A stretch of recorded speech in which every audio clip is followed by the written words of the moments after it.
ഇപ്പോൾ പൊതുവേ നമ്മളൊരു കൊറിയർ സെൻറ്ററിൽ ചെല്ലുമ്പോൾ നമുക്ക് ഈ ഡെലിവറി അവിടെ നമ്മളൊരു ഡെലിവറി കൊടുക്കുന്ന പിൻകോഡിൽ ഡെലിവറി ഇല്ലാന്ന് പലയിടത്തും പറഞ്ഞിട്ടുണ്ട്.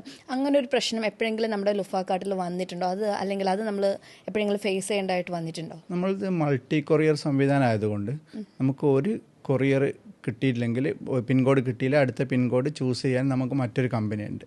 നമ്മൾ 2 ലക്ഷം രൂപ മുടക്കി ഇൻവെസ്റ്റ് ചെയ്തിട്ട് ഒരു ഫ്രാഞ്ചൈസി എടുത്ത ആൾക്ക് ആ ഇൻഡിവിജ്വൽ ID ഉപയോഗിച്ച് ആ കമ്പനിയുടെ സ്ഥലങ്ങളിൽ മാത്രമേ അയക്കാൻ പറ്റുള്ളൂ.